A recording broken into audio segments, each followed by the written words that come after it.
Voici presque 2 ans de crise sanitaire où la santé mentale de la population mondiale a été dégradée et chamboulée due au changement de mode de vie et de travail. Les risques psychosociaux ont augmenté, notamment le syndrome d'épuisement professionnel.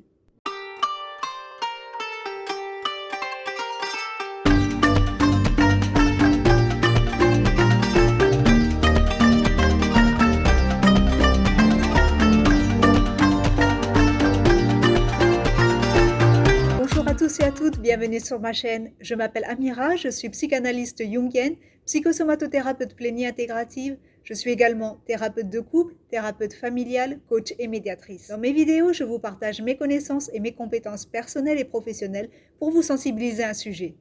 Je vous parlerai du problème, des conséquences et des solutions qui vont avec. Alors c'est parti. Le syndrome de l'épuisement professionnel. Le syndrome d'épuisement professionnel, terme utilisé pour décrire un épuisement mental, émotionnel et physique lié à une dégradation du rapport d'un salarié à son travail.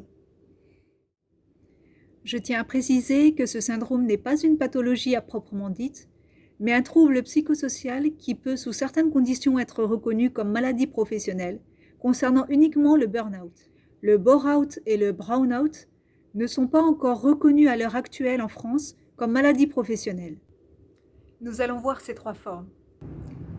Commençons par le burn-out. C'est la forme la plus fréquente du syndrome d'épuisement professionnel liée à une surcharge de travail et du surinvestissement qu'elle peut susciter. Le burn-out est considéré comme le résultat d'un stress professionnel chronique. Ce mot vient du verbe anglais to burn out, qui signifie s'éteindre ou s'arrêter par manque de carburant ou d'énergie.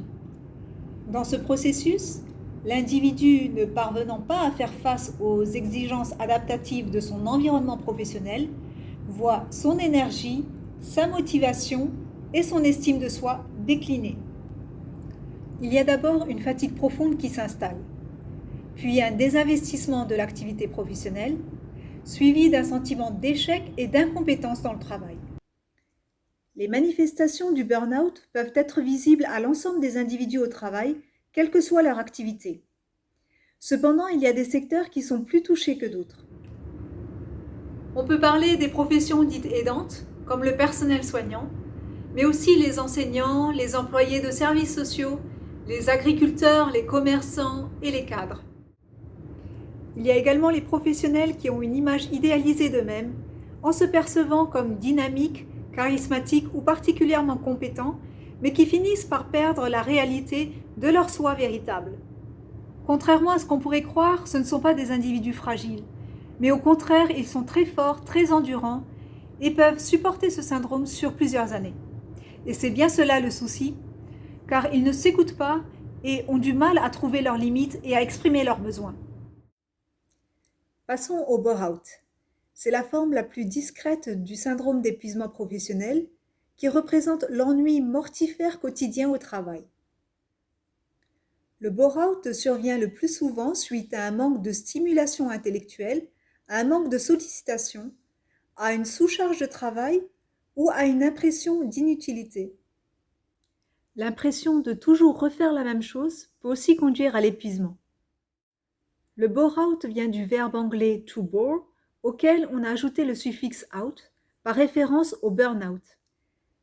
Même si cette forme peut toucher l'ensemble des individus, ce sont les jeunes diplômés qui sont les plus touchés. En effet, il existe un décalage entre leurs attentes et la réalité du terrain. La plupart d'entre eux ont des attentes supérieures à celles que l'entreprise peut offrir, et cet écart peut mener à des situations d'ennui. Comme vous le savez, certains patrons peuvent demander à leur manager de faire partir certains employés. Pour cela, ces employés peuvent être sollicités dans des tâches ingrates ou peuvent être utilisés comme des bouche-trous. Et c'est cette catégorie d'employés qui sont les plus touchés par le bore-out. Vous l'aurez compris, d'un côté, il y a le salarié qui est surstimulé et qui va donner priorité à son travail aux dépens de sa vie personnelle, ce qui va aboutir au burn-out. Et de l'autre côté, vous avez le salarié qui n'est pas stimulé, qui ne se préoccupe plus autant de son travail, ce qui va conduire au bore-out. Le burn-out. Le burn-out provient d'une perte de sens du travail et de la perte d'engagement que celle-ci provoque. Cette forme la plus actuelle peut aussi survenir quand les valeurs personnelles d'un individu ne sont plus en adéquation avec celles de l'entreprise. Le burn-out est un emprunt au vocabulaire anglais de l'énergie. Le burn-out désigne le fait de baisser, volontairement ou non, l'intensité électrique pour éviter la surchauffe. Le rapport avec la perte de sens s'explique dans la baisse d'énergie et d'engagement que le burn-out provoque. Il touche les salariés pour lesquels le travail n'a plus de sens ou pour ceux accomplissant des tâches qui ne correspondent pas à leurs qualifications, à leurs compétences ou à leurs valeurs personnelles et qui se disent souvent « Mais qu'est-ce que je fais là ?» Il touche majoritairement le domaine des ressources humaines, mais aussi les domaines financiers, juridiques et politiques. À savoir que le reste des domaines d'activité n'est pas à l'abri. Voilà, j'espère que vous avez aimé la première partie de ma vidéo. Dans ma prochaine vidéo, je vous expliquerai la deuxième partie sur les causes, les conséquences et les solutions du syndrome de l'épuisement professionnel. Pour la recevoir, abonnez-vous à ma chaîne. Je vous remercie de vos likes et de vos commentaires. Je vous dis à bientôt et en attendant, prenez soin de vous.